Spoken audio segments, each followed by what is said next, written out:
सभी सखियों, सहेलियों और सखाओं को रेडियो सखी ममता सिंह का नमस्कार। मंजू जी, आपको भी नमस्कार। ममता जी, आपको भी मेरा नमस्कार और सभी सखियों सखाओं को मंजू द्विवेदी का सप्रेम नमस्कार। ममता जी, सबसे पहले आपको एक बात पूछना चाहती हूँ, आप लगातार ये स्क्रीन की तरफ क्यों देख रही हैं? क्या डूबी हुई हैं ऐसा लग रहा है मुझे तो एकदम। क्या बात है? देख रहे हैं? अरे श्रोताओं के कमेंट्स पढ़ रहे हैं। अच्छा, कोई प्रॉब्लम? नहीं, प्रॉब्लम तो कुछ नहीं है, लेकिन हमने ये सुना है कि लगातार स्क्रीन की तरफ देखने से आंखें थोड़ी कमजोर हो जाती है।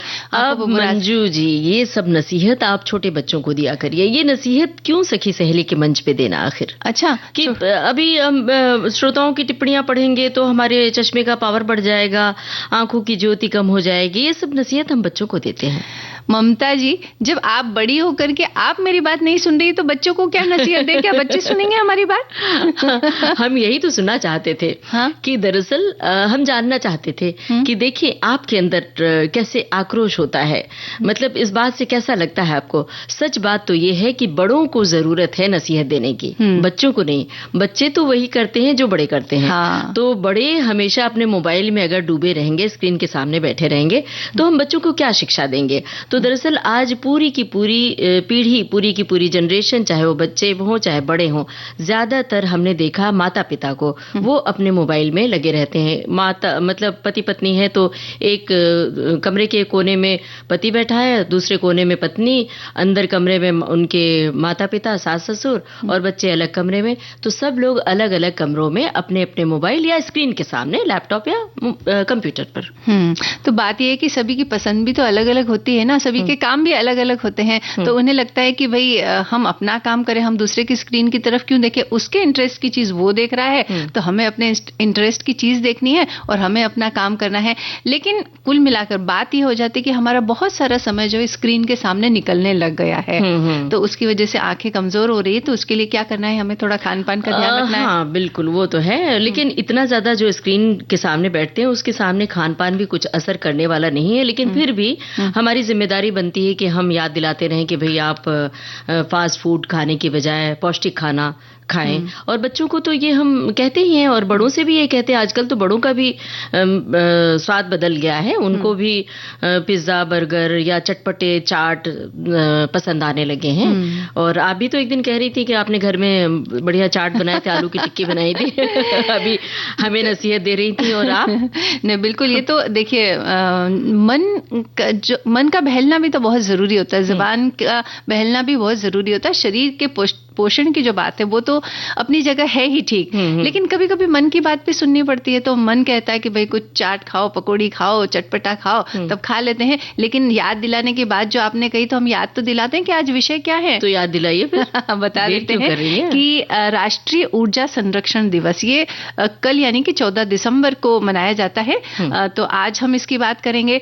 और दूसरा है कि सखी विशेष के अंतर्गत मोलिना देवी, इनके बारे में हम बात करेंगे। और सर्दियां चल रही है तो सर्दियों के जो सुपर फूड्स हैं उनके बारे में भी हम बात करेंगे। वैसे हमने तो थोड़े फूड के बारे में सोचा था, लेकिन हमारी सखियों ने, सखाओं ने तो बहुत सारे ऐसे खान पान के बारे में बता दिया। क्योंकि आपने जो धीरे से ये एहसास दिला दिया ना हमें कि चश्मे का पावर बढ़ जाएगा, आंखों की रोशनी कम हो जाएगी, तो हमारे श्रोता भी तो अवेयर रहते हैं, सजग रहते हैं। हाँ। तो उन्होंने भी अपनी टिप्पणियां साझा की हैं। तो ठीक है, हम उनसे कहते हैं कि भाई आपके अपने अनुभव क्या हैं, वो बताइए कि आपके घर में क्या होता है। अब जैसे राष्ट्रीय ऊर्जा संरक्षण दिवस है, इस पर हम कई बार पंखे चलते हुए छोड़कर चले जाते हैं, लाइट जलती हुई छोड़कर चले जाते हैं, यहाँ तक कि बाहर जाते हैं तब भी ये आलम होता है। तो आप अपने अनुभव साझा कीजिए कि आपके घर में कौन ऐसा शख्स है जो ये काम करता है। फिलहाल हम एक गाना सुनवाते हैं।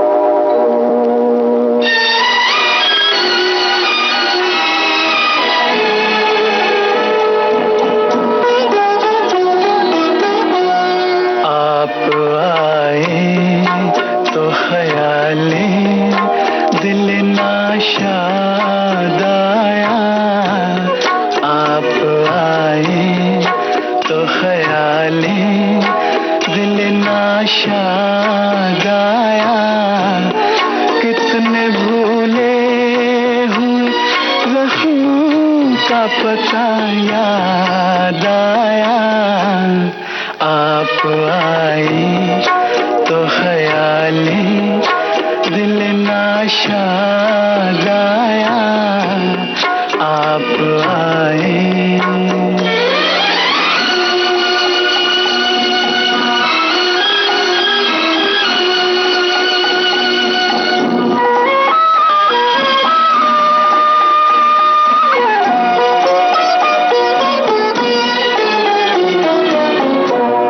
आपके लब पे कभी अपना भी नाम आया था, शोख नजरों से मुहब्बत का सलाम आया था, उम्र भर साथ निभाने का प्याम आया था, उम्र भर साथ निभाने का प्याम आया था। आपको देख के वो अहद वफा याद आया, कितने भूले हुए ज़ख्मों का पता याद आया, आप आए तो ख्याली दिल नाशाद आया, आप आए।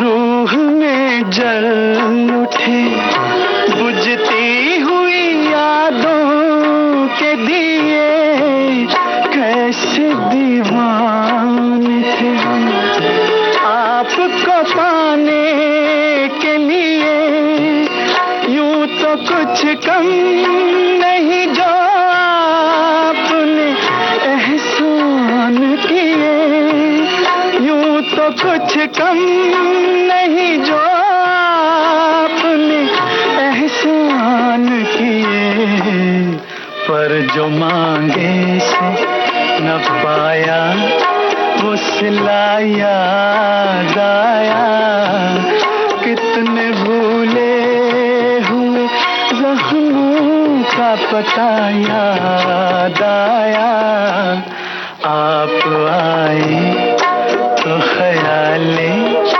दिल नाशाद आया, आप आए।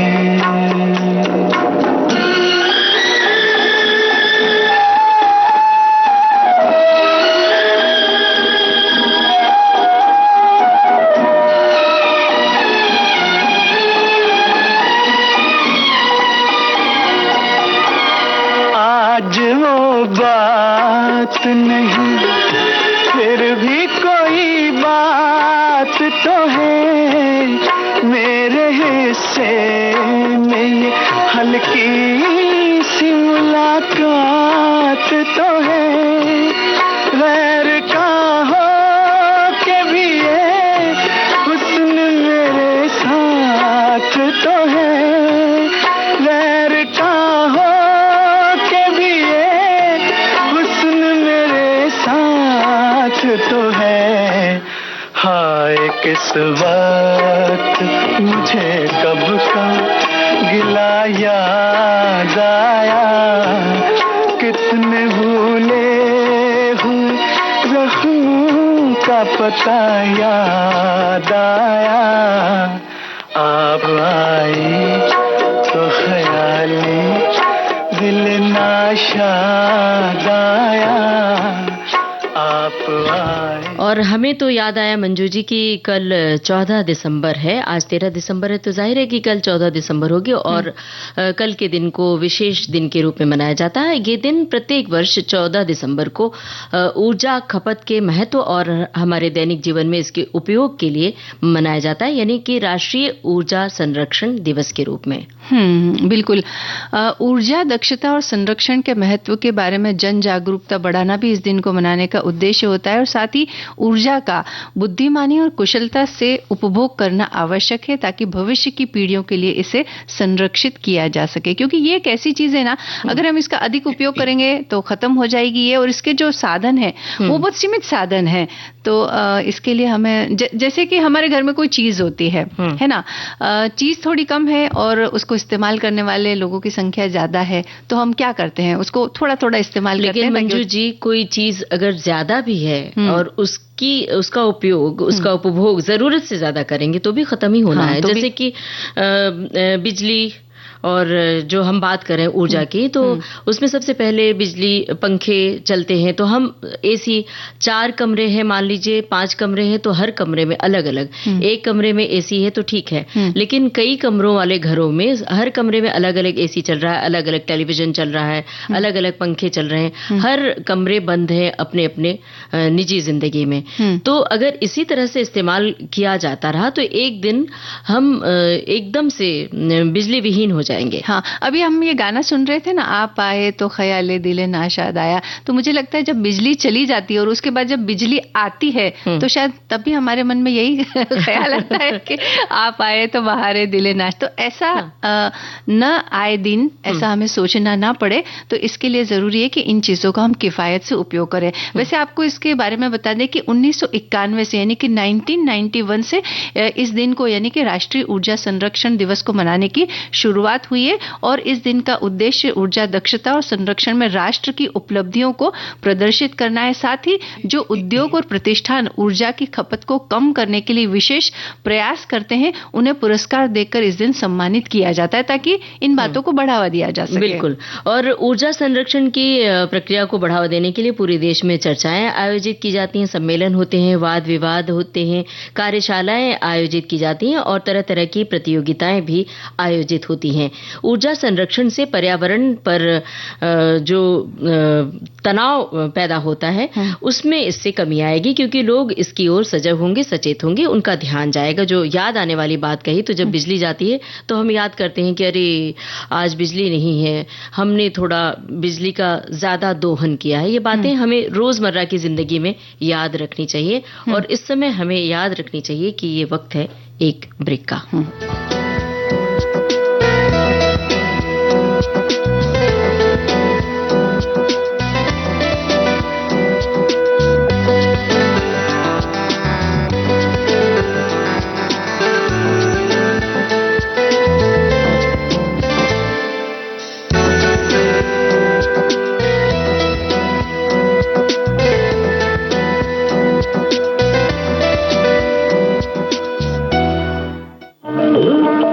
विविध भारती के पास है बेमिसाल हस्तियों का अनमोल खजाना।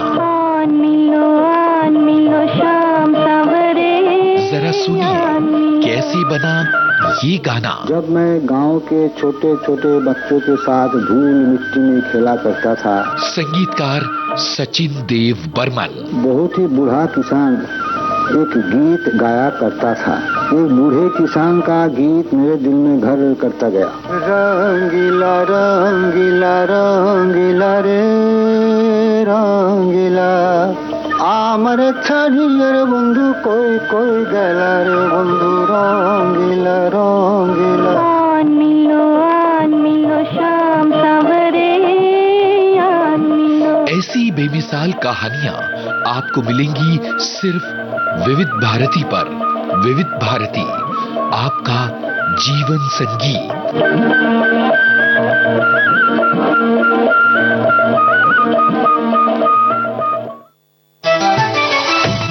मन की बात है जन जन की, सभी की कुछ अपनी सी, संघर्षों के कुछ किस्से, कहानी कुछ सफलताओं की, अनकही विरासत की, उम्मीदें नए भारत की। महीने के आखिरी रविवार का रहता है इंतजार। मलयाचल के आंचल से विंध्याचल के आंगन तक, ब्रह्मपुत्र के घाट से हिमालय के विस्तार तक होती है मन की बात प्रधानमंत्री के साथ। तो सुनिए इस महीने 29 दिसंबर सुबह 11 बजे मन की बात आकाशवाणी और दूरदर्शन के सभी चैनलों पर। आप भी माननीय प्रधानमंत्री के मन की बात का हिस्सा बन सकते हैं। इसके लिए आप अपने सुझाव 27 दिसंबर तक टोल फ्री नंबर 1800-11-7800 पर रिकॉर्ड कर सकते हैं या फिर 1922 पर भी कॉल कर सकते हैं। नमो ऐप या माई गॉव के ओपन फोरम में पोस्ट कर सकते हैं या post box number 111 Akashvani Delhi पर भेज सकते हैं। तो याद रखें, रविवार 29 दिसंबर सुबह 11 बजे मन की बात। विविध भारती से यह है कार्यक्रम सखी सहेली।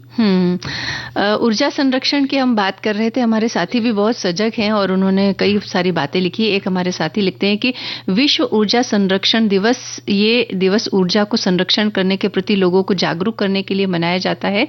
ऊर्जा को संरक्षित करना अति आवश्यक है। जैसे हम सब क्या करते हैं, अगर हम पंखे चलाते हैं तो पंखे को चलता हुआ छोड़ देते हैं, इससे हमारी ऊर्जा बहुत ज्यादा जो है वो खर्च होती है। ऊर्जा को संरक्षित करने के लिए ऐसे उपकरण खरीदें जो कि ऊर्जा को बचाने वाले हों, और हम सबको भी ये प्रयास करना चाहिए कि हम सब भी अपनी ऊर्जा को संरक्षित करने के लिए उपाय करें। अपना पेट्रोल, डीजल, ये सारी ऊर्जा है, अब बस खत्म ही हो रही है, तो जरूरी है कि उनको संरक्षित किया जाए। और एक श्रोता ने लिखा है कि ऊर्जा संरक्षण के महत्व पर संदेश दिया जाता है, जो 14 दिसंबर को मनाया जाता है। इस दिन ग्लोबल वार्मिंग और जलवायु परिवर्तन के बारे में जागरूक करना इसका उद्देश्य है। ऊर्जा संरक्षण ईंधन की खपत कम करते हुए भविष्य के प्रति जागरूक करना है। और एक साथी हमारे ये भी लिख रहे हैं कि 2024 में राष्ट्रीय ऊर्जा संरक्षण दिवस जो उसकी थीम है सस्टेनेबिलिटी को बढ़ावा देना, हर वाट मायने रखता है ना। ये थीम ऊर्जा संरक्षण में सामूहिक प्रयासों के महत्व पर जोर देती है और इसका उद्देश्य लोगों को स्थायी ऊर्जा प्रथाओं को अपनाने के लिए प्रेरित करना है। तो ये हमें लगता है कि हमारे श्रोता भी काफी सजग और सचेत हैं। अब हमें भी सजग रहना चाहिए कि बीच बीच में गाने भी सुनवा रहे हैं, तो सुनवाते हैं ये गाना। ये तेरा परवाना जल के तुझको सलाम कहता है, दिल में डुबो के अपना कलम एक शायर कलाम कहता है।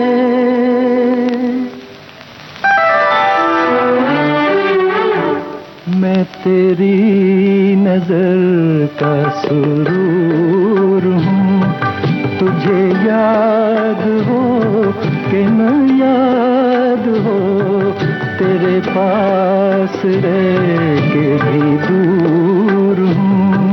तुझे याद हो कि न याद हो, मैं तेरी नजर का सुरूर हूँ।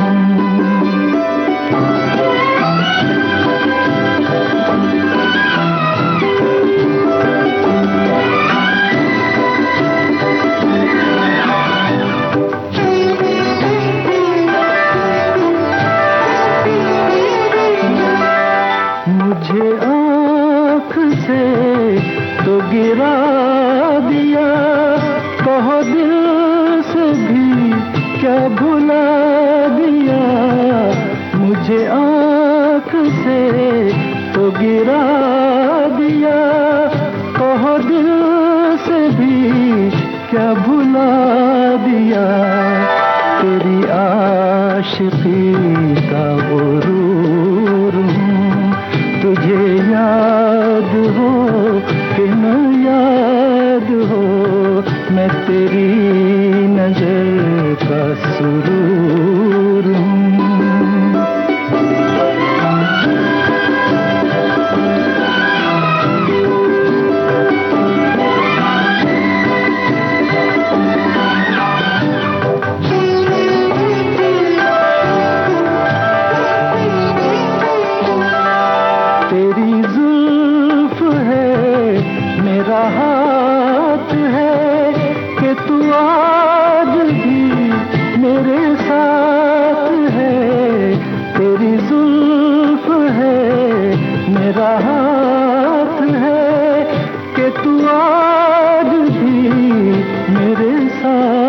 है, तेरे दिल में मैं भी जरूर हूँ। तुझे याद हो कि न याद हो, मैं तेरी नजर का सुरूर हूँ। तो ये गाना हमारे श्रोताओं ने सुना और मंजू जी आप हमें कार्यक्रम की शुरुआत में ही कह रही थी कि देखिए स्क्रीन के सामने रहने से चश्मे का पावर बढ़ जाएगा वगैरह वगैरह, और उसके लिए जरूरी है कि खान पान का खास ख्याल रखें। तो खान पान का ध्यान रखना है। लेकिन अभी उससे पहले जब हम बात कर रहे थे ना ऊर्जा की, तो उसके बारे में एक हमारे साथी ने बहुत ही अच्छी बात लिखी है, तो वो पढ़ देते हैं कि लिखती हैं कि अभी सारा दिन धूप में बीत जाता है और अभी हीटर चलाने का समय आया नहीं, इसलिए अभी ऊर्जा का संरक्षण बहुत अच्छी तरह से घर के अंदर ही हो रहा है। क्या बात है भाई, है ना, यानी कि जो प्रकृति प्रदत्त जो ऊर्जा है उसका हम उपयोग कर रहे हैं, धूप का। और धूप एक ऐसी चीज है ना जो ऊर्जा का ऐसा स्रोत है जिसके खत्म होने की शायद हम कभी कल्पना नहीं कर सकते हैं, है ना। और धूप के तो बहुत सारे फायदे भी हैं। हाँ, उसमें विटामिन डी प्रचुर मात्रा में मिलता है, तो वो भी उसका भी इस्तेमाल कर सकते हैं आप। हाँ, वो तो ठीक है, लेकिन इतना ज्यादा भी ना बैठे कि थोड़े दिन बाद पता चले कि हमारी त्वचा बहुत काली हो चुकी है, तो उस बात का भी हमें ख्याल रखना है। बहरहाल आप खान पान की बात कर रही थी। हाँ, तो खान पान की बात हम तो कर ही रहे हैं, साथ में हमारे श्रोता भी कर रहे हैं। देखिए ना, एक श्रोता ने तो बाकायदा तुकबंदी भी लिख भेजी है। तिल गुड़ की मिठास लिए शरीर में भरे ये ऊर्जा नए, मूंगफली और मक्के का साथ सर्द हवाओं में दे राहत का हाथ, आंवला गाजर हल्दी की बात, सेहत का खजाना हर बार साथ, सरसों के साग और शकरकंद खाओ, सर्दियों का मजा यूं ही बढ़ाओ। क्या बात है। गुड़ की गर्मी अदरक की चाय, जुकाम खांसी सब भाग जाए, सुपर फूड्स का करो सम्मान, सर्दी में बनो सेहतमंद इंसान। सब चीजें इन्होंने मतलब लिख दी है कुल मिलाकर के, इनकी ऐसी एक छोटी सी बात एक कविता नुमा रूप में इन्होंने लिखा है। लेकिन सचमुच ये जो सारी चीजें हैं ये फायदेमंद है। और सर्दी का जब मौसम आता है तो इस मौसम में कुछ खास सब्जियां आने लग जाती, साथ ही कई तरह के फल और पत्तेदार सब्जियां भी आने लगती है, और उनमें ऐसे पोषक तत्व पाए जाते हैं जो रोग प्रतिरोधक क्षमता को बढ़ाते हैं और स्वास्थ्य संबंधी परेशानियों से हमें निजात दिलाने में हमारी मदद करते हैं। इसीलिए इन्हें सुपर फूड कहा गया है। तो इनमें एक एक करके हम लेते हैं। तो जो सबसे पहला जो फूड है वो है चुकंदर, बिल्कुल लाल रंग का जो आता है, जो खाने में बिल्कुल अच्छा नहीं लगता है लेकिन बहुत फायदेमंद होता है। सलाद के रूप में अक्सर हम उसका अधिक इस्तेमाल करते हैं, और जब सलाद की दूसरी चीजों के साथ जब उसमें लाल रंग के उस चुकंदर को हम रखते हैं ना, तो उस सलाद की जो प्लेट है ना, हाँ, रंग बड़ा खूबसूरत आ जाता है। और एक चीज है, चुकंदर को अगर हम सीधे सीधे खास तौर से बच्चों को अगर परोस देंगे खाने के लिए, तो नाक भौं सिकोड़ते हैं। तो उसके लिए एक तरीका है कि चुकंदर को हल्का सा एक स्टीम बॉईल करके उसको कद्दूकस में घिस के आटे में गूंथ कर जैसे पराठा बनाया जाता है, मतलब उसमें सारे मसाले नमक वगैरह डाल के पराठे बना दीजिए, वो बड़ा स्वादिष्ट होता है। खाने का एक तरीका ये भी है। हाँ, और सूप भी बना सकते हैं उसका ममता जी, सूप भी बहुत अच्छा लगता है दूसरी चीजों के साथ मिला करके जब उसका सूप बनाते हैं तो वो भी काफी स्वादिष्ट लगता है। तो देखिए बातों ही बातों में हमने रेसिपी भी बताई दी है वैसे। और इसके अलावा आंवला जो कहा जाता है सर्वगुण संपन्न, इसका स्वाद भी थोड़ा अलग तरह का होता है। इसमें बहुत सारे औषधीय गुण मिलते हैं और ये कहा जाता है कि विटामिन सी का बहुत ही अच्छा स्रोत है। ये शरीर में रोग प्रतिरोधक क्षमता भी बढ़ाता है और इसको खाने से कहा जाता है कि रक्त भी शुद्ध होता है। विटामिन सी के अलावा इसमें कैल्शियम भी भरपूर मात्रा में होता है, विटामिन ए और फाइबर भी मौजूद होता है। लेकिन चुकंदर का काम क्या है वो भी हम बता देते हैं ना, कि वो तो हमने बताया नहीं कि चुकंदर का जो रस होता है वो शरीर से विषैले तत्व बाहर निकालता है, यानी कि बॉडी डिटॉक्स करता है। और जिन लोगों को एनीमिया यानी खून की कमी होती है तो उनके लिए विशेष लाभकारी होता है। हीमोग्लोबिन की कमी को ये दूर करता है और अंदरूनी शक्ति को बढ़ाता है। इसलिए चुकंदर खाना इस मौसम में बहुत आवश्यक है। और आंवले के बारे में तो आपने अभी बता ही दिया कि इसके क्या गुण है। अब हम बात करते हैं अदरक की। तो जब सर्दी का मौसम आता है तो इसमें अदरक वाली जो चाय है ना हाँ, क्या लाजवाब लगती है वो। सुबह दोपहर शाम ऐसा लगता है कि एक एक कप चाय जरूर पी ली जाए। और हमारी सखियां 4 बजने का इंतजार करती हैं, वैसे पहले 3 बजने का इंतजार करती हैं, फिर उसके बाद घड़ी देखती रहती हैं कि 4 बजे तो हम चाय जरूर पियेंगे। और ये कई सखियों ने हमें लिखा है, और अब तो सखा भी इस कार्यक्रम में शामिल है, तो सखा भी इसमें शामिल रहते हैं। वो भी इस बात को याद दिलाते हैं कि हम 3 बजे सखी सहेली सुनते हैं और 4 बजे चाय पीते हैं। कई सखियां तो चाय की चुस्कियों के साथ इस कार्यक्रम का आनंद लेती है। तो बताइए अदरक के गुण क्या है? तो इसमें एंटीबैक्टीरियल गुण होने के कारण किसी भी रूप में अदरक का सेवन बीमारियों और इन्फेक्शन से लड़ने में विशेष रूप से फायदेमंद है। इसका सेवन मांसपेशियों के दर्द और जकड़न में राहत पहुंचाता है।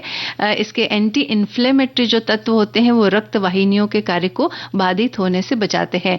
तो इसके लिए जो लोग जैसे कि चाय नहीं पीते, कई लोग हैं नहीं पीते हैं चाय, तो आप सब्जी के अंदर थोड़ा सा अदरक कूट के डाल सकते हैं।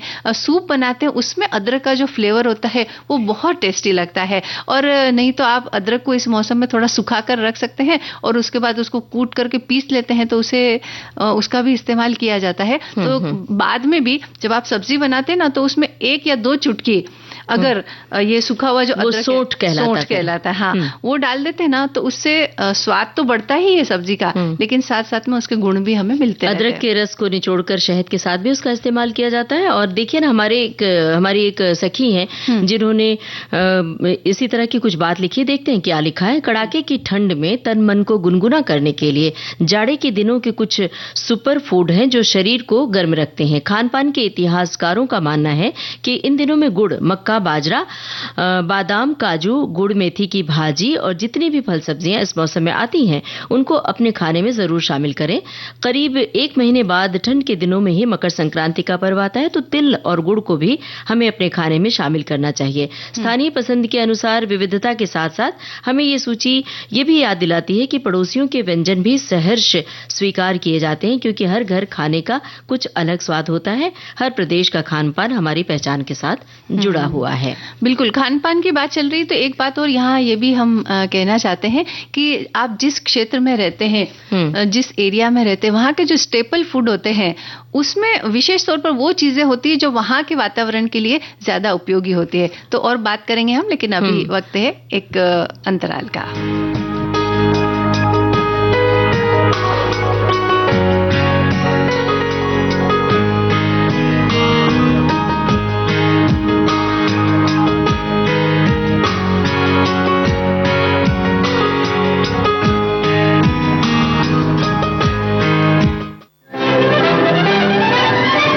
विविध भारती के पास है बेमिसाल हस्तियों का अनमोल खजाना।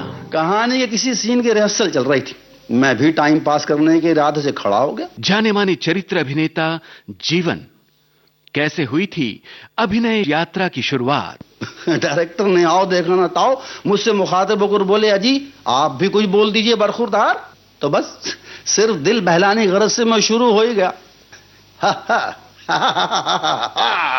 बहुत कुछ कर लिया आराम मखमल के गदेलों में, सुलाऊंगा तुम्हें या पत्थरों में और ढेलों में। सरे दरबार खिदमत में हर एक बांधे कमर होगा, किसी के हाथ में बल्लम कोई करता चमर होगा। वाह वाह वाह वाह वाह वाह की आवाजें बुलंद हो गई। डायरेक्टर साहब ने मुझे गले से लगा लिया, कहने लगे, बरखुरदार अरे तुम तो बॉर्न आर्टिस्ट हो, फिल्म में एक्टिंग करो, मैं तुम्हारी लाइफ बना दूंगा, फोटोग्राफी को मारो गोली। ऐसी अनमोल यादें आपको मिलेंगी सिर्फ विविध भारती पर। विविध भारती, आपका जीवन साथी। विविध भारती पर यह है कार्यक्रम सखी सहेली।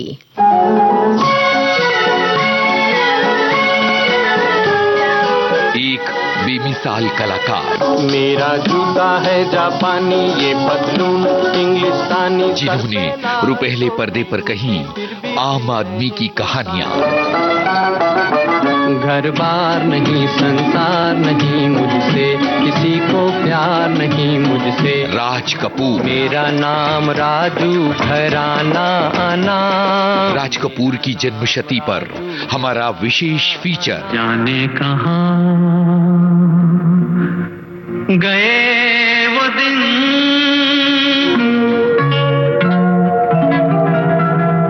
इस कार्यक्रम में शामिल हैं उन कलाकारों की यादें जिन्होंने राज कपूर के साथ काम किया। राज कपूर साहब एक टास्क मास्टर थे।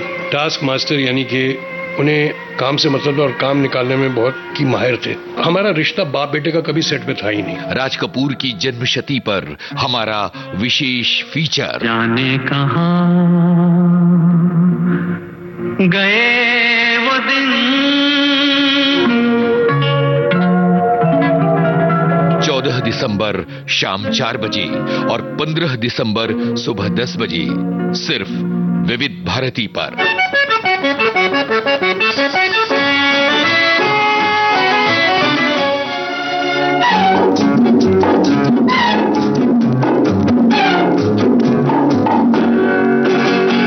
लिखा है तेरी आंखों में किसका अफसाना, लिखा है तेरी आंखों में किसका अफसाना। अगर इसे समझ सको मुझे भी समझाना। लिखा है तेरी आंखों में किसका अफसाना।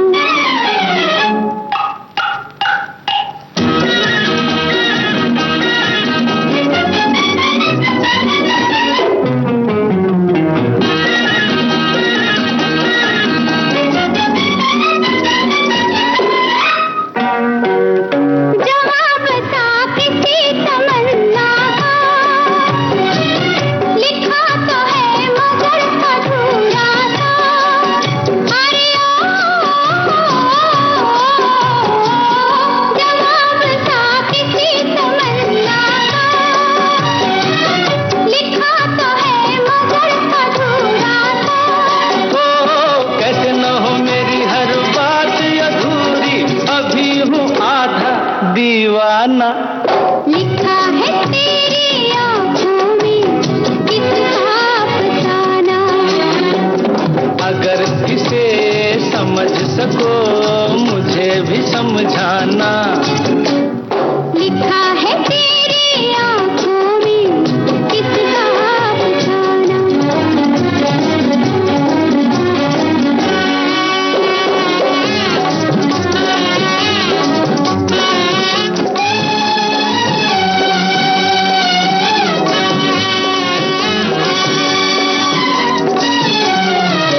जो कुछ नहीं तो ये इशारे क्यों, ठहर गए मेरे सहारे क्यों। अरे जो कुछ नहीं तो ये इशारे क्यों, ठहर गए मेरे सहारे क्यों। थोड़ा सा हसीनों का सहारा लेके चलना है मेरी आदत रोजाना। लिखा है तेरी आंखों में किसका अफसाना। अगर इसे समझ सको मुझे भी समझाना। लिखा है तेरी आंखों में किसका अफसाना।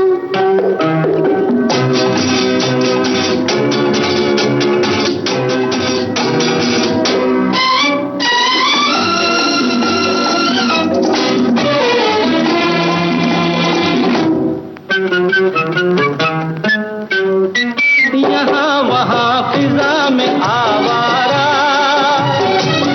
अभी तलक ये दिल है बेचारा। अरे ओ यहाँ वहाँ फिजा में आवारा, अभी तलक ये दिल है बेचारा। दिल को तेरे तो हम खाकर समझे, तुझे तो हमने पहचाना। लिखा है तेरी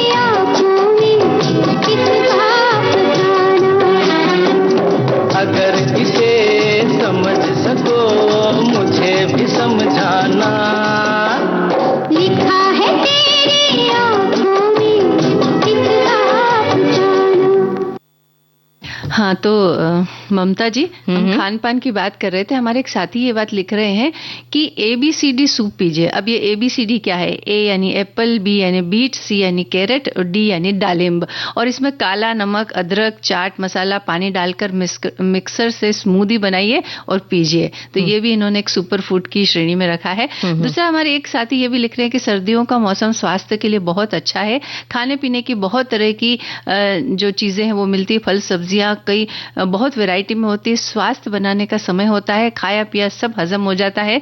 मैं तो गुड़ में सभी तरह के मेवे, सौंठ, हल्दी डालकर लड्डू या बर्फी बना लेती हूँ। बहुत हेल्दी एक स्वीट डिश ये बन करके तैयार हो जाती है। क्या बात है भाई, ये तो बड़ी अच्छी बात लिख दी है इन्होंने और हमें भी ट्राई करना पड़ेगा। एक श्रोता ने लिखा है, हमारी एक सखी ने, चुकंदर की आज ही मैंने सब्जी बनाई है और गाजर, पालक, टमाटर, चुकंदर का सूप भी बनाया है। वाह, आज ही आप इसकी बातें कर रही हैं। और एक हमारी सखी लिख रही कि सूजी रवा में घिसकर मिलाकर इसका चीला भी बेहद स्वादिष्ट और लजीज बनता है। मेरे ख्याल से चुकंदर की बात है। और हमारी तमाम जो सखियां हैं और सखा हैं वो इसी तरह की बातें लिख रहे हैं कि सर्दियों में जो खान पान का स्वाद तो बढ़ ही जाता है, साथ में पौष्टिक सब्जियों और फलों का स्वाद बढ़ जाता है। एक श्रोता ने लिखा है कि सभी जगहों पर साल भर सब्जियां मिलती हैं। कुछ दिन पहले हमारे घर में करेला आ गया। चीनी पेशेंट को लगता है कि करेला खाने से हमारा शुगर ठीक रहेगा, पर किसी अनुभवी ने मना किया कि इस मौसम में आप करेला और भिंडी, कटहल का उपयोग न करें। ये पचने में बहुत समय लगेगा और ये आपके पित्त को बढ़ाएगा।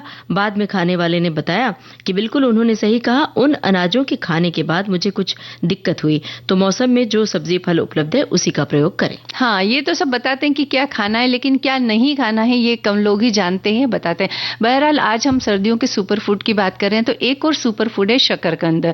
तो हल्की मिठास लिए शकरकंद में विटामिन A, C, E और फाइबर प्रचुर मात्रा में पाया जाता है। इसका हल्का लाल रंग बीटा कैरोटीन के कारण होता है और ये आंखों की रोशनी और रोग प्रतिरोधक क्षमता बढ़ाने में बहुत फायदेमंद होता है। इसलिए शकरकंद भी इस सीजन में जो आता है उसे भून कर या उबाल कर या सब्जी बनाकर किसी भी तरीके से हमें इसका उपयोग करना चाहिए।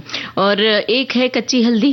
सुना ही होगा सबने कच्ची हल्दी। वैसे तो हल्दी को मसाले के रूप में हम इस्तेमाल करते हैं, पर सर्दियों में कच्ची हल्दी का उपयोग अलग अलग तरीकों से किया जाता है और लाभ भी अलग अलग तरीकों से है। हल्दी में कहा जाता है कि एक खास तरह का तत्व होता है जो हमारे लिए बहुत ही फायदेमंद होता है। इसमें एंटी बैक्टीरियल हिस्सा भी होता है जो आपको एंटी फंगल, एंटी वायरल तत्व हमारे शरीर में जो होता है उसके लिए भी फायदेमंद होता है। और आपको बता दें मंजू जी, हमारे श्रोता भी जानते होंगे, कच्ची हल्दी जो अदरक की तरह होती है ना, उसको सफेद हल्के पीले रंग का, जो हल्के पीले रंग की होती है, अदरक की शक्ल की होती है, उसको अगर लेकर उसे छील कर और थोड़ा सा कुचल कर, जैसे अदरक कुचलते हैं, कुचल कर उसे पानी में अच्छी तरह बॉईल कर लें और उसे हल्का गुनगुना करके उससे गार्गलिंग करें। तो गार्गल करने से आपके गले में जो तकलीफ होती है उससे भी राहत मिलती है। हमारे साथी कहेंगे तो अच्छा ममता जी, यही राज है आपकी मीठी मीठी आवाज का। देखिए, जब आपको तकलीफ ज्यादा हो जाती है, अगर कोई इन्फेक्शन है गले में, तब ये सब ये घरेलू उपाय काम नहीं करते हैं। लेकिन इसमें औषधि गुण विद्यमान है, तो आप हल्का गुनगुना करके पी भी सकते हैं और गार्गल कर सकते हैं, तो उसमें आपको क्षणिक आराम तो जरूर मिल जाता है। अच्छा, कच्ची हल्दी की हम बात कर रहे थे, तो हमने कहा कि इसमें एक बहुत विशेष कंपाउंड होता है, उसका नाम है करकुमिन, जो कि इसका बहुत उपयोगी होता है। लेकिन कच्ची हल्दी से एक चटनी बनाना मैंने सीखी है अभी कुछ ही दिन पहले, और वो वाकई स्वादिष्ट भी लगी मुझे और बहुत जल्दी बनने वाली भी है। तो बता देते हैं यहाँ पर। तो कच्ची हल्दी को थोड़ा सा आप साफ कर लें और उसके टुकड़े कर लें। और आंवला इस मौसम में बहुत आ रहा है, ये भी हम कहते हैं कि ये सुपर फूड की श्रेणी में आता है, तो इसके भी छोटे छोटे टुकड़े कर लें। थोड़ी लहसुन छील लें और हरी मिर्च, इन सब को थोड़ा सा तेल रख करके हल्का सा भून लें और उसमें साथ में थोड़ी सी मूंगफली के दाने भी डाल दीजिए। जब ये ठंडा हो जाए तो इसके बाद थोड़ा धनिया और नमक डाल करके इसको पीस लीजिए और एक बहुत ही स्वादिष्ट इसकी चटनी तैयार हो जाती है। तो ये आप इस तरीके तरीके से आप इसको खा भी लेंगे, उपयोग में भी आएगा और इसके फायदे भी आपको मिल जाएंगे। क्या बात है। एक और फल जो आता है वो है सिंगाड़ा, ये भी सुपर फूड की श्रेणी में आता है ना। तो इसमें भी antioxidants, potassium, calcium, iron, zinc, phosphorus जैसे मिनरल्स बहुत प्रचुर मात्रा में पाए जाते हैं और यही वजह है कि इसके सेवन से रोगों से लड़ने की क्षमता में इजाफा होता है। और जिनको हाई ब्लड प्रेशर है तो उसमें भी ये थोड़ा आपको मदद कर सकता है, वजन कम करने में भी ये लाभकारी है, इसलिए सिंघाड़े का उपयोग भी हमें करना चाहिए। और हमारी एक श्रोता ने लिखा है, खजूर के बहुत सारे गुण हैं। खजूर खाना सर्दियों में बहुत फायदेमंद होता है। खजूर में विटामिन ए और बी की अच्छी मात्रा पाई जाती है। खजूर की तासीर गर्म होती है जिससे ठंडे मौसम में आराम मिलता है। ये हमारे शरीर को अंदर से गर्म रखता है। और आपको ये भी बता दें कि ये अच्छा स्रोत है, जब आपका हीमोग्लोबिन कम होता है तो डॉक्टर सजेस्ट करते हैं कि आप खजूर खाइए नियमित रूप से। आयरन इसमें प्रचुर मात्रा में होता है और मिठास के लिए भी एक बहुत अच्छा स्रोत है। अगर आप कोई मिठाई बना रहे हैं और उसमें अगर आप शक्कर नहीं डालना चाहें तो इसकी जो मिठास होती है वो भी काफी होती है, तो इसके लिए भी इसका उपयोग हम। खजूर की चटनी भी बहुत अच्छी बनती है जिसको हम चाट के साथ इस्तेमाल करते हैं। खजूर और गुड़ की जो चटनी होती है, मीठी चटनी, बहुत स्वादिष्ट लगती है। मैं तो कई बार है ना बना करके एक बॉटल भर के रख देती हूँ। जो किसी भी तरह के कोई पराठे बनाते हो तो उसके साथ में भी हम सॉस का उपयोग करते हैं, उसकी बजाय अगर इस चटनी का उपयोग करें तो ये फायदेमंद भी है और स्वादिष्ट भी है। चलिए एक और सुपर फूड के बारे में बताते हैं, मूली। कहते हैं कि मूली को प्रकृति का क्रीम रोल कहते हैं, है ना। तो मूली में मौजूद जो पोषक तत्व होते हैं वो रेड ब्लड सेल्स को क्षति से सुरक्षित रखने में सहायता करते हैं और इस प्रक्रिया में ब्लड में ऑक्सीजन का प्रवाह बेहतर होता है। इसमें विटामिन ए, ई, के, सी, B6, folic acid, zinc, potassium, magnesium, calcium, iron जैसे मिनरल्स बहुत प्रचुर मात्रा में पाए जाते हैं। इसलिए मूली का उपयोग भी हमें करना चाहिए और मूली का अनेक तरह से उपयोग होता है। जैसे आप इसके पराठे बना सकते हैं, आप इसके कटलेट बना सकते हैं, इसकी सब्जी, मूली के पत्तों के साथ अगर इसकी सब्जी बनाई जाए तो वो और भी पोषक होती है ज्यादा, उसके पत्ते भी उतने ही फायदेमंद होते हैं। तो इसकी सब्जी अच्छी तरह से आप बना करके थोड़ी सी मतलब पानी वाली सब्जी बनाएंगे तो जैसे मकई की रोटी, ज्वार की, बाजरे की रोटी के साथ में अक्सर स्टेपल फूड के रूप में जैसे राजस्थान, मध्य प्रदेश उधर खाई जाती है ये, तो बड़ी स्वादिष्ट लगती है। तो ये भी एक सुपर फूड है। मूली के पराठे की बात जो आपने की वो सबसे अच्छी है क्योंकि इस मौसम में मूली के पराठे की बात ही निराली है। और गाने की बात भी अलग ही होती है। सुनते हैं गाना। न झटको जुल्फ से पानी, ये मोती फूट जाएंगे। न झटको जुल्फ से पानी, ये मोती फूट जाएंगे। तुम्हारा कुछ न बिगड़ेगा मगर दिल टूट जाएंगे। न झटको जुल्फ से पानी।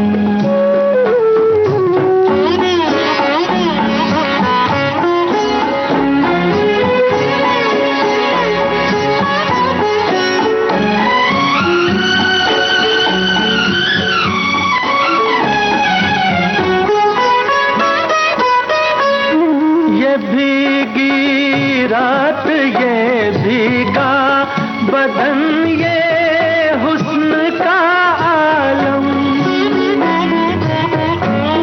ये भीगी रात, ये भीगा बदन, ये हुस्न का आलम।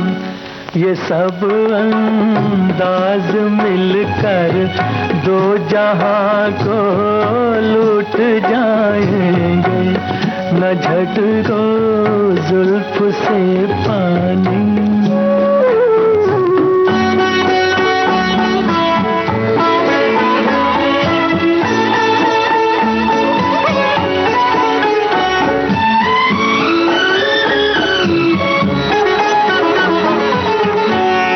ये नाजुक लब है या आपस में दो लिपटी हुई कलियां।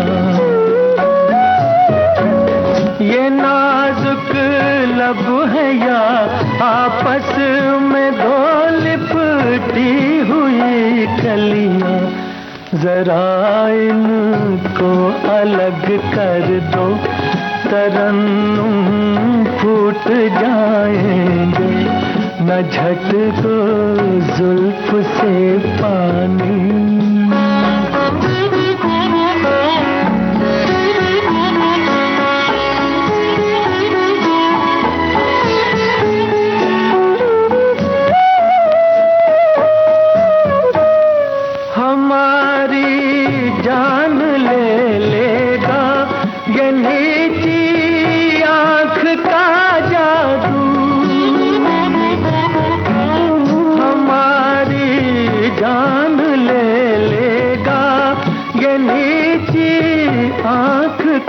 जादू चलो अच्छा हुआ। विविध भारती पर बहती है सुरों की सरिता।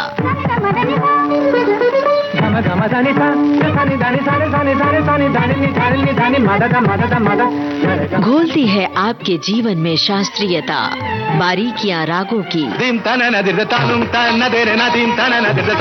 श्रृंगार सुरों का।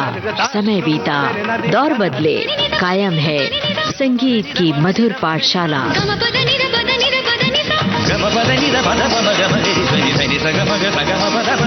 हर रोज सुबह और शाम 6:45 पर संगीत सरिता, सिर्फ विविध भारती पर।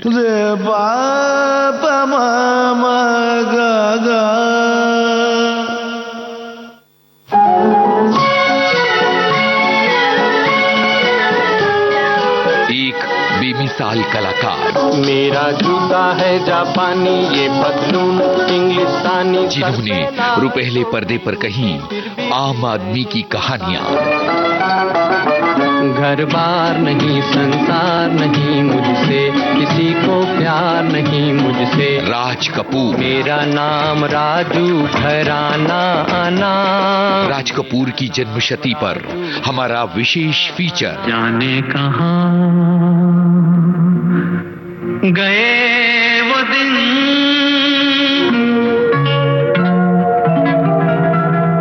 इस कार्यक्रम में शामिल हैं उन कलाकारों की यादें जिन्होंने राज कपूर के साथ काम किया। राज कपूर साहब एक टास्क मास्टर थे। टास्क मास्टर यानी कि उन्हें काम से मतलब और काम निकालने में बहुत की माहिर थे। हमारा रिश्ता बाप बेटे का कभी सेट पे था ही नहीं। राज कपूर की जन्मशती पर हमारा विशेष फीचर। जाने कहाँ गए वो दिन, 14 दिसंबर शाम 4 बजे और 15 दिसंबर सुबह 10 बजे, सिर्फ विविध भारती पर। ममता जी, सर्दियों के सुपर फूड की हम बात कर रहे थे। एक और सुपर फूड है गाजर, जो कि इसी मौसम में आती है ये गाजर, और इसमें बीटा कैरोटीन होता है। ये आंखों के लिए अच्छा होता है, त्वचा के सौंदर्य को भी ये बरकरार रखने में मदद करता है। इसके अलावा इस मौसम में ब्रोकली, बथुआ और कई तरह के फल जैसे कि कीवी, स्ट्रॉबेरी, अनार वगैरह आते हैं, तो इनका सेवन भी काफी फायदेमंद होता है। एक हमारे साथी ये बात लिखते हैं कि आजकल बथुआ बहुत लाभकारी होता है जो आ रहा है। इसको साफ करके, धो के, उबाल करके, पीस करके उसे आटे में मिला करके या तो पराठे बना सकते हैं या दही के साथ इसका रायता भी बहुत पौष्टिक होता है। तो इस तरह से इसका उपयोग, और इसकी सब्जी भी बहुत अच्छी फायदेमंद होती है और स्वादिष्ट भी होती है। और अब हम सखी विशेष की चर्चा करना चाहते हैं। आज हम सखी विशेष के अंतर्गत मोलिना देवी के बारे में बता रहे हैं, जो कि जानी मानी थिएटर एक्ट्रेस, और भी उनके बहुत सारे हुनर हैं जिसका जिक्र हम कर रहे हैं इस प्रोग्राम में। मोलिना देवी का जन्म 1917 में हुआ था, ब्रिटिश भारत के कोलकाता में, और वे अदाकारा थीं जो मुख्य रूप से बंगाली फिल्मों और थिएटर में दिखाई देती थी पर्दे पर। साथ ही हिंदी सिनेमा और थिएटर की भी वे एक आकर्षक चेहरा थीं। उन्होंने अपने करियर की शुरुआत एक मूक फिल्म में बाल कलाकार के रूप में की थी, जब वे केवल 8 वर्ष की थीं। इस समय वे अपरेश चंद्र मुखोपाध्याय से प्रशिक्षण ले रही थी। इस समय उन्होंने बंगाली और हिंदी दोनों नाटकों में नर्तकी का काम किया और विभिन्न प्रस्तुतियों में एक बार लड़के की भूमिका भी उन्होंने निभाई थी। और अपने शुरुआती करियर में उन्होंने कई भूमिकाएं निभाई, जिनमें बरुआ की रजत जयंती जैसी ग्लैमरस महिला और खलनायिका की भूमिकाएं शामिल है। ये उन किरदारों से बिल्कुल अलग है जिनके लिए वे बाद में प्रसिद्ध हुई। उन्हें सफलता मिली फिल्म पूरन भगत से।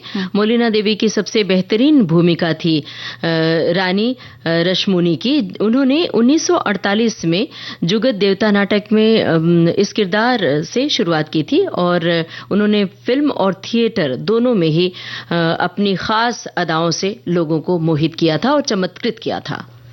मौलिना देवी एक मधुर गायिका भी थी, जिसकी मिसाल उन्होंने अपनी कई प्रस्तुतियों और रेडियो पर दी। एक बेहतरीन अदाकार होने के साथ साथ वे अलग अलग उपक्रमों का हिस्सा भी थी। उन्होंने कोलकाता स्थित एक थिएटर समूह एमजे एंटरप्राइजेस के निदेशक के रूप में काम किया। और इसके अलावा मौलिना देवी ने महिला शिल्पी महल की स्थापना का भी समर्थन किया। ये बंगाल में महिला कलाकारों का एक संघ था और इससे वित्तीय सहायता भी मिलती थी और इसके सभी महिला कलाकारों के साथ नाटक भी मंचित किए गए। मौलिना देवी ने गुरुदास बनर्जी के साथ मिलकर एक भ्रमणशील थिएटर की देखरेख की जो भक्ति नाटकों में माहिर था और इन दोनों ने इन नाटकों में अपनी प्रस्तुतियां दी और विभिन्न भूमिकाएं उन्होंने निभाई। और मनोरंजन उद्योग में तो तकरीबन 50 वर्षों की चमक के बाद अगस्त 1977 में मौलिना देवी ने इस असार संसार से विदा ले ली और वे बड़ी ही सहज और उत्साही अभिनेत्री थी। उनकी अदाओं के लोग दीवाने थे। उन्होंने अपनी भूमिकाओं और पात्रों से बंगाली उद्योग को काफी प्रभावित किया, मतलब फायदा भी पहुंचाया। बिल्कुल। थिएटर में उनके योगदान के लिए उन्हें संगीत नाटक अकादमी पुरस्कार से सम्मानित किया गया। उनकी कुछ बेहतरीन कृतियों की अगर बात करें तो अभागिन जो 1938 में आई थी, बड़ी दीदी 1939 में और कपा कुंडला 1933 में, मंजिल 1936 में, रानी रश्मुनी 1955 में और बीरेश्वर विवेकानंद 1964 में आई थी। मौलिना देवी को हमेशा से खुद को संवारने में बहुत रुचि थी, इसलिए औपचारिक शिक्षा न मिलने के बावजूद वे कुछ न कुछ पढ़ती रहती थीं। साथ ही विदेशी पत्रिकाएं भी पढ़ती रहती थी ताकि नए नए लुक आजमा सके। मतलब पत्रिकाओं में उन दिनों सौंदर्य के बारे में और फैशन के बारे में जो पन्ने छपते थे, जो कॉलम छपते थे, उसे वो बाकायदा पढ़ती थी और सहेज कर रख लेती थी। और वो थिएटर में काम करती थी तो अलग अलग जो रोल करती थी उसके लिए उन्हें लगता था कि अलग अलग लुक जो है वो दिए जाए तो उससे ज्यादा अच्छा प्रदर्शन होगा। और उनका हर शो जो है वो हाउसफुल होता था, कोई भी सीट खाली नहीं होती थी। उस समय के जो दिग्गज कलाकार थे वे भी मौलिना देवी के नाटक देखने आया करते थे और उनके अभिनय की प्रशंसा करते थे। और आज मंजू जी एक और जानी मानी अदाकारा की याद का दिन है, जिन्हें हम हिंदी सिनेमा के पहले पर्दे पर देखा करते हैं और जिनके अभिनय की हम सब सराहना करते नहीं थकते हैं और जिन्होंने आर्ट फिल्में भी बहुत सारी की, कमर्शियल फिल्में भी की और वो नाम है स्मिता पाटिल। आज उनकी याद का दिन है तो एक गाना उनके नाम। जी।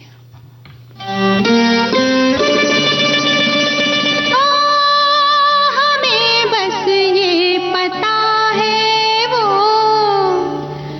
बहुत ही खूबसूरत है। लिफाफे के लिए लेकिन पति की भी जरूरत है।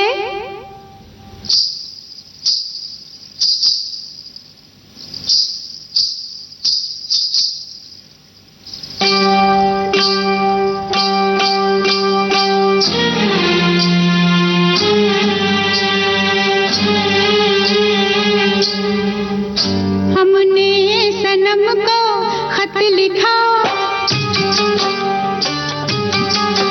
हमने सनम को खत लिखा, खत में लिखा ऐ दिलरुबा दिल की गली शहरे वफा। हमने सनम को खत लिखा, खत में लिखा।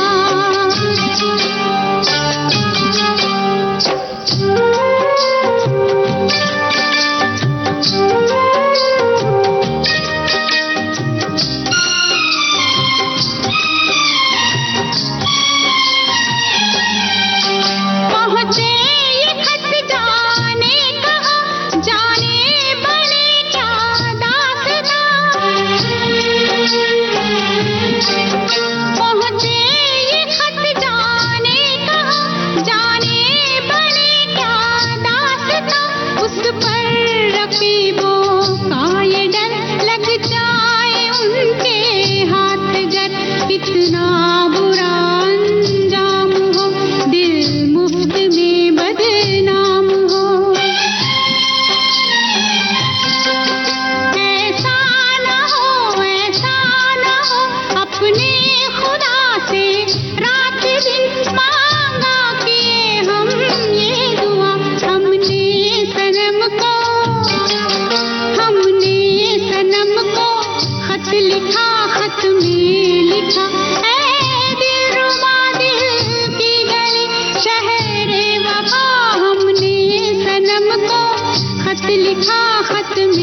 अब जरा घड़ी की ओर देखिए। बिल्कुल, घड़ी ने हमें इशारा कर दिया है कि हमें इस प्रोग्राम को यहीं समाप्त करना होगा।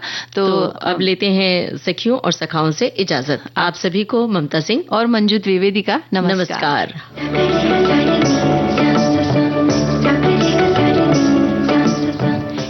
इस कार्यक्रम के प्रोड्यूसर अनुश्री पाठक। सखी सहेली।